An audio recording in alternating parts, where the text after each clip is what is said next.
Hello everybody and welcome to another weekly recap of Stormgate Esports, and we're gonna be starting out with a topic that is a little bit nuanced, but I want to get it out of the way first, which is the Esports World Cup. So perhaps you knew about this, but there was a show match, a little small tournament in the Esports World Cup. Now this is probably gonna be the first and the last time that you're gonna be hearing me talk about the Esports World Cup. I have a very personal view that I do not want to cover these events. I believe they run counter to a lot of the principles that I have when it comes to competitive scenes and when it comes to just personal politics. So this is the last time that you're gonna hear me talk about this sorts of tournaments. That doesn't mean that the players are bad or the production was bad or the tournament organizers are bad. It just means that I do not want to engage with any EWC content. However, for this one and only time, congratulations Parting for winning the EWC Showmatch in a fantastic Celestial set. I didn't watch any of the games, but hopefully they were fun for everybody else. Moving on then to the other tournament that was going on over the weekend, and that was the Alpha Navigators Cup 16. So this was the last edition before the season finals. These were the two last chances in the EMEA and in the Americas bracket to get a couple more points so that you could get an advanced start on the last chance qualifiers, or that could potentially qualify you as a direct invite. So in the EMEA bracket, we actually had a first-time winner and somebody who I've known from the Age of Empires 4 competitive scene, taking on Mixu, who is a fantastic player. So Sanich, and some people might get confused with the Sanich or something like that. Don't worry, it's a very simple name, is Sanich. I think the full name is like I Sandwich or something along those lines. I just call them Sanich, and it seems like that is the preferred term. So congratulations to him. He's going to be winning 50 points, and that actually gets him really close. We're going to see the standings a little bit later on. Actually, I'm going to pull them up into the end of the screen so that we talk about them for a bit. So this was the top 8 for the EMEA bracket. Captain Alex should be a familiar face in this group, as well as Aureil. Aureil is hosting a tournament, but is also a great Celestial player on their own right, so very happy to see them go really far. And for those who have been watching TANC for a while, Don Ilya continues on the streak of being in the top 8 on pretty much every single EMEA bracket. Very good to see them there. Over on the Americas bracket, once again, like last week, there were more than 32 players, which meant that the top 8 got expanded to a top 12, and that resulted in the 12 players that you're seeing here. Unfortunately, Naomi had a real-life situation that she needed to take care of, so she was unfortunately disqualified due to lateness, and Donnelly advanced to the top 8. Again, just being a lucky guy in that end. The other players advancing were also, for instance, MSRM, who is a great Bulgarian player. He has been competing in TANC before and actually went through a little bit of a slop prior to the latest patch, but it's great to see him back. And unfortunately, as last week it was Captain Alex getting second twice, this time around it is Mixu getting second twice, both time against an Infernal player. This time around it was MSRM who actually beat Sanich to get into this position. I have the VODs up on my Twitch channel if you want to watch that. Some other notable faces here are Denver, who went through. He came through on the top 12 spot and eventually moved on to the top 8. He is going to be invited to the SG Nexus, but here he only managed to get a top 8 finish over another player that I've known from the Age of Empires 4 scene, FTW Cheese. He played very early on Age of Empires 4 and he's now coming into Stormgate. It's actually funny, I gave him a key. He went to my stream, he didn't have a key, and I had keys to give away, and he won the giveaway. So it's pretty nice to see him playing TANC with the key that he was given and have good results here. Definitely getting a semifinals into TANC is something that I think everybody can be very proud of. Moving on then to the other open tournament that happened. This one was a little bit later on in the week. This was the Goblin Cluckfest. So this was the tournament put together by Chicken Man and Apoptosis. Very cool tournament. It had a total $203 raised. So this was also crowdfunded by the community itself. And so it paid out, because it reached over 200, it paid out to the top 4 players, which I always like to see, kind of trying to dig a little bit deeper into paying out players. These are the results. There were actually 29 players in the bracket, but Liquidity is not covering the initial round because 29 bracket players is like a very weird type of bracket. So it starts one round after that, which is the round of 16, and these are all of the players that sort of advanced and continued from there. The eventual winner, congratulations to Snogstar, who won on a 3-0 over Captain Alice. Snogstar is an invited player in TANC for the season finals, and we're going to check that in a moment. But the other players that are very notable here is Percival, getting another semifinals. Obviously, he is a fantastic Korean Vanguard player. He's around the top of the ladder. I want to say like he is one of the top 5 Vanguard players at the moment. And MSRM, again, you saw him earlier with the Alpha Navigators Cup, and here he is again getting a 2-1 loss against Captain Alex, but I think that is very respectable. And so this was, I think, a very packed tournament. It had some very cool names, and I certainly recommend everybody to go and check out the VODs from the stream. It was very fun to see all of these players kind of go through and get some good results. We also had the Czech Stars playoffs on Sunday. So this was a tournament that had started a couple of weeks ago. They've been talking like on and off every single week. And now all of the results completed over the week. We had our final 6 that were going into the playoffs. Captain Alex had a perfect group stage, and Lumpes did the same for his smaller group.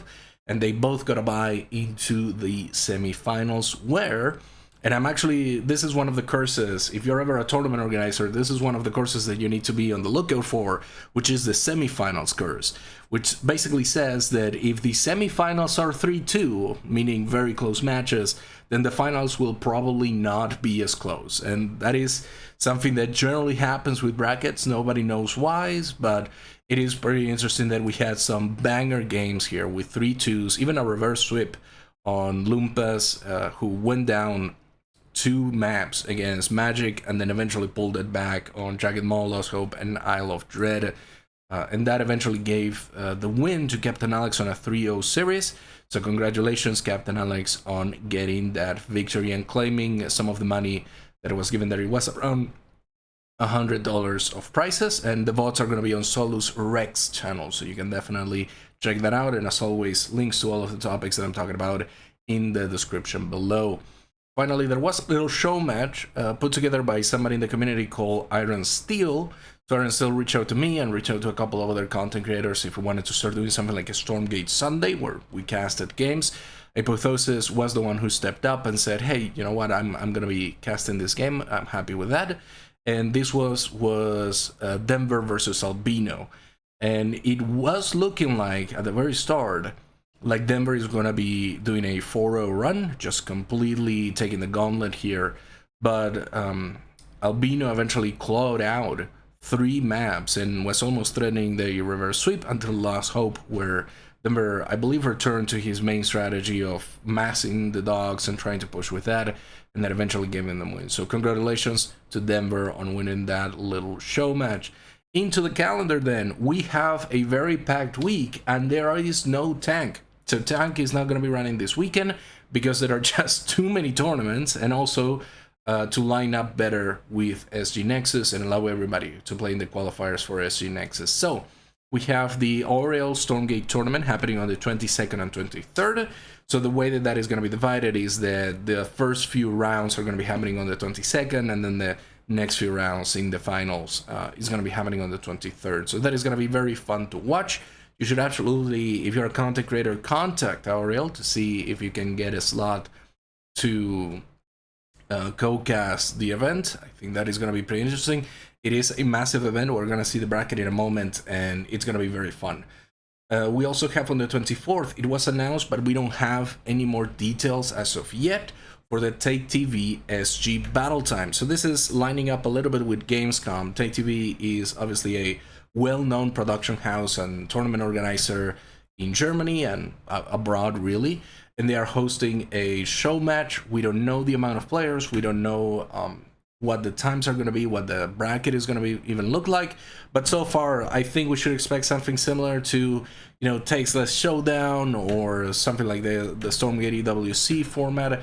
It seems to be one of those like primarily popular, let's invite really good players and get them together in the same space sort of thing. So we should be expecting more details as the week goes on.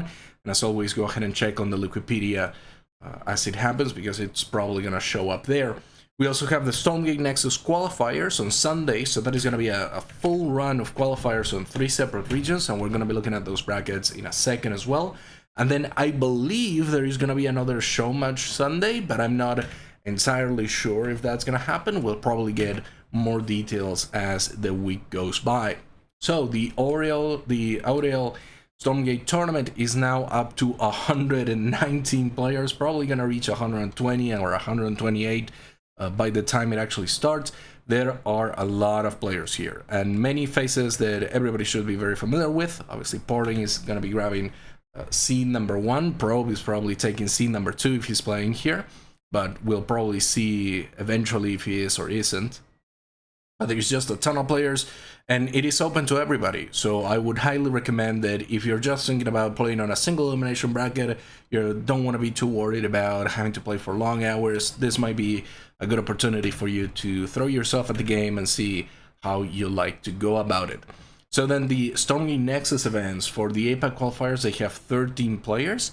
Obviously, it would be nice to see more players from the Australians and Korean and Japanese and Pacific region in general to go in and try out the game and play in the tournament. So if you have a friend that might be interested in that and the timing lines up, maybe consider throwing their name into the mix. But we do have some really good names here already. People like Percival has registered. Nightmare, we saw him on the Tasteless Showdown. It seems like he wants to continue there. You, who has been on the Alpha Navigators Cup, is also going to be playing. So a number of really good players that I think you should keep an eye on.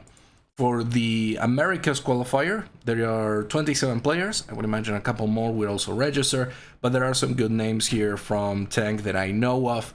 We have people like Shelby's not a particularly top player, but he is a good player with some history in StarCraft 2. So I would definitely keep my eye out on that one. Game Friend is, of course, a regular on the Alpha Navigators Cup. He more or less always gets into the top 8. He's not necessarily consistent as Donilia, but he definitely manages to break into that spot. Just Plain Savage is somebody who just signed up last week with Team F5, I believe they're called. I'm not entirely sure. The logo is an F5, right? So he signed up with the team. He's going to be competing here. I'm not seeing Ray Rain register, but I would imagine that he's going to be registering as well, since he is signed with a team. Potentially this is an opportunity to go a little bit far with that team. And finally, for the European bracket, it is the largest bracket. There are 51 players at the moment. Obviously, all of these brackets would probably have a check-in period, so some of these players are going to be left alone, and some of these players are going to increase because more people are going to be registering over the course of the week and will probably want to compete at the very end. So Lorimbo is one of the faces here, Luolis, Nockstar, Aureil. We also have Bosie here wanting to compete. Captain Alex is obviously going to be a favorite. KRAS is here. Chum is a tournament admin from Age of Empires 4, and he's actually jumping in and playing here. Night Phoenix is a well-known player in Stormgate if you watch the AGC Open, as well as the TANC Season 0 Finals. MSRM, we just talked about him earlier today. Nicoract is another well-known player. Hydra has played in TANC before. B. Fana has also played in TANC. Black Widow is a player that I know from Age of Empires 4. He also has some history in StarCraft 2. Sanaj, we talked about him. Kel, there is just a lot of good talent, a lot of good names here on the EMEA bracket. So this is going to be a very exciting to watch who's going to go forward in the, I believe, 3 spots that EMEA actually has. So that is going to be a very interesting bracket, and of course you can still register for it.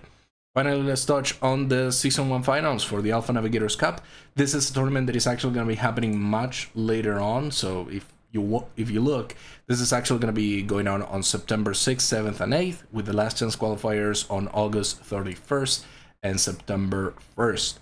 But we have the standings locked in because all of the 16 up to the 16th edition of the Alpha Navigators Cup gave points. So at the moment, I have confirmations that Mixu, Captain Alex, Percival, MSRM, Snoxar, Bosie, and Albino are going to be playing. I have to wait a little bit more for Theory since he is traveling at the moment. So he's probably gonna say yes, and he's probably gonna participate. In case he doesn't participate, it would go to Sanej, who is already on the last chance qualifier. So the last chance qualifiers are split into 2 parts, and the part number 1 is a Swiss stage format with 9 best of 1 rounds. So that is going to be a fairly long day of playing best of 1s against other players, and the top N players are going to be advancing to day number 2. N in this case means at least 4 players and up to an amount that would round up to a 24, 32, 48, etc. bracket. And at the moment that is a 32 bracket, because 27 players from the list in the standings have confirmed that they will want to participate in the LCQ. So those 27 players that are listed over here, they will get an advance starting to day number 2, just so that they don't have to play the Swiss stage. They immediately enter into the double elimination stage. So if they had any points, they get a bye for the day 1, right? And then the top 8 players are going to be the ones advancing into the finals. And for the finals, all of the players that are direct invites, that are going to be sitting in the bracket as 1 through 8, they will pick and choose where the qualified players go. So if you are seed number 1, in this case that would be Mixu, you're going to be able to pick from the players that qualify through the lower bracket, and you're going to be able to say whether you want to play against them or where do you want to place them in the bracket itself. So there is a good opportunity for making use of your higher seeding to get an easier opponent on your round number 1, or to give your opponents a harder opponent for the round number 1. So that is all for this week. Touching a little bit on the meta, obviously we didn't have a patch. I don't think anyone was expecting a balanced patch 1 week after the last one, and I'm okay with how things are going right now. I think everybody has come to the agreement that creep camps are a little bit overtuned, particularly on the resource front, but also some of the passive seem to cause a little bit of problem, and there are a lot of different avenues that could be fixed, right? In some cases, I think when you look at the... I'm going to leave you on the calendar screen for a second. When you take a look at how the maps are structured and the fact that you have a healing camp near your base, but it's not necessarily within the protection of your base, or it makes it a little bit harder to go out of your way to protect, you end up in situations where your opponent can use the healing camp offensively to capture that healing camp close to you and then attack you with it. We actually saw a similar strategy a couple of versions back, but that was almost specifically for Vanguard, where they would send Lancers to the healing camp, they would take the healing camp, and then they would just rotate their Lancers around as they're getting healed to sort of constantly provide some like pressure into their opponents. And that was clearly not the intended way for those healing camps to work, and it wasn't the intended way for Vanguard to just always have Lancers near your opponent's base. So I'm pretty sure that we're gonna see some changes related to that. Now, one of the things being floated around is that the map design has to change to accommodate for that. I don't know if that is something that can be changed easily, but I do think it is one of those sort of little knobs that can be changed around, or that should have some flexibility to start finding out what are some like good standards when it comes to the map design of the game. What are the sort of things that we should be looking at in terms of like, okay, is having a vision camp so close to your base or in the middle of the map the right way to go about it? Should there be a speed camp that is further away from the normal lanes of fighting and the choke points? What are some of the key metrics on that? And I think that is going to come over time. I think we are now, as players, exploring that space. I've been seeing it on TANC being explored in terms of, you know, not just taking all of the camps whenever possible, but prioritizing certain ones because they give you some sort of benefit that then snowballs into a map win. I think the most clear way to look at that is with Infernals and their ability to open with 2 Iron Vaults, and that allows you to get a couple of brutes out in the map. With those brutes and your Hexen, you infest the speed camp, which is 5 units, and you're able to put out more and more fiends into the map. Eventually you can snowball into a force that is very difficult to deal with for other Infernal players, for Celestial players, and for Vanguard players. Though Vanguard player seems to have it a little bit more under control, not necessarily very under control, just a little bit more thanks to the sentry post and the boss cannon. But I think everybody overall agrees that perhaps the creep camps, the resources that they provide, should be lowered a bit, not to before the patch, but somewhere in the middle. And we're seeing some sort of, I would hazard to call them like first principle strategies with things like Argents, where you are just building Argents because Argents are a good modular unit that you can use against ground forces, against air forces, and that is what gives you a good advantage. And the problem is that to fully defeat those sorts of armies, you have to use a composition that is a little bit more complicated. So for example, on the side of the Vanguard players, what you usually end up seeing is a transition into the Hedgehogs, because the Hedgehogs have extra heavy damage against, you know, units and buildings tagged with heavy. And so against Celestial players, that means that you can deal extra damage to their Argents because they are heavy units, and you can deal extra damage to the Collection Array, which is also tagged with heavy.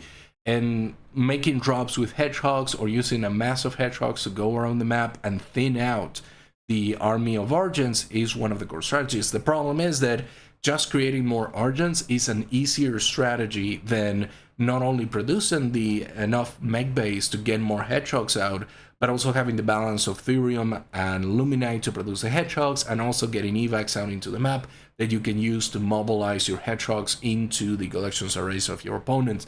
I think if you're going to be reviewing a map, or a player rather, that has made good use of this, I would highly recommend the Mixu matches from the Alpha Navigators Cup. I think those are some very good, that's a very good way to get a handle of how that transition into the Hedgehogs works and why it works, but it's not necessarily a perfect counter strategy. It seems like once there is enough of a mass of Argents and enough creep camps have been taken by the Celestial player, it's very difficult to dislodge. And this is something that if maybe you're watching a player like GameFriend, who also plays Celestials, he had a really interesting strategy one map, and I actually completely forgot which on which place it was. It must have been on the Alpha Navigators Cup, on one of the top 12 matches that he had against a Infernal player.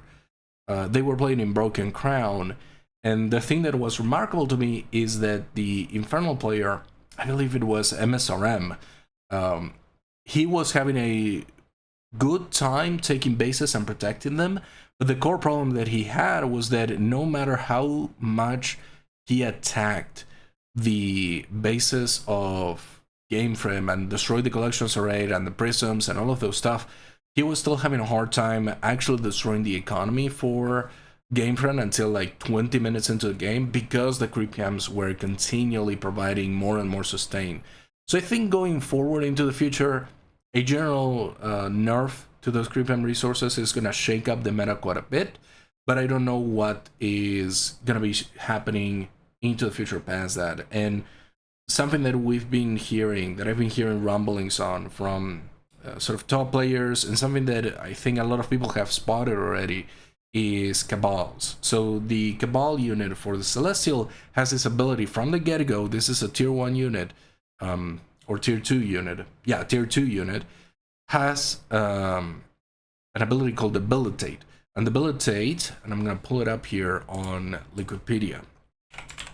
So Debilitate deals it's 50% less damage, attack speed, and movement speed of a target unit for 40 seconds, and this costs 35 energies. It can be used by the Cabal immediately, and it is very powerful. It is one of those abilities that I think we're not seeing a lot of yet, simply because there are other strategies that are reliant on creep camps that do the same task but just about the same or better, or they require less attention on that. On this case, Debilitate is very powerful, and I've seen a lot of Vanguard players complain or at least point out that this is absolutely crippling for many of their units. Things like Hedgehogs and Vulcans in particular get affected by this, and they cannot sort of reposition. They have a much harder time to attack and deal damage. You can imagine with something like the Vulcan, you lose a ton of your damage and your attack speed with the Vulcan, and then you cannot move to disengage. So I'm not entirely sure what you would do to nerf it. Obviously, you can change the numbers, you can make it cost 50 energy, you can make it, you know, last less, or instead of 50%, it's something like 25%, or something along those lines. But I actually like, conceptually, to have an ability that deals a lot of utility damage. Obviously, it's not gonna immediately kill a unit, but it does enough utility that you can target it, fire it, or you can point it at your sort of opponent's army, and it's gonna be useful in some capacity, but it doesn't deal damage on its own. So I don't know if I would go as far as to nerf the ability itself, or to maybe nerf the Cabal overall, to make it a unit that is not as easily sort of massable. So you can see that it costs 125 Luminites and 100 Therium, and it's 3 supplies with a 32-second build-up. I would actually like to see it, you know, cost more Luminite, cost a lot more Therium, something like 125 Therium. Maybe you can make it like 150, 125, and also up its supply to like 4 or even 5, and the building time to something like 40 to 45 seconds. And what that means is that it is going to be way harder to actually get enough Cabals out that you can fully shut down an enemy army. You instead are going to have to be very mindful of how you're going to be positioning your Cabals, and late game it does become this sort of high utility unit and high count unit, where if me as a Vanguard player or as an Inferno player, if I didn't do anything to keep the numbers of Cabal that my opponent has, then I'm going to be punished for it. And I think that's an interesting dynamic that could be explored more. Obviously, some other fixes here, if the ability turns out to be very, very powerful, is to just swap it in tier, to change it from its default ability to maybe be the last ability on the upgrade tree, or maybe the middle ability. There are a lot of options here, but I don't think there has been enough experimentation from the side of the players to fundamentally say this is good or this is bad. So anyway, this has been a long video. I hope you all have enjoyed it. As always, we're gonna see each other next week, so hopefully you have a good rest of your week and go enjoy some Stormgate.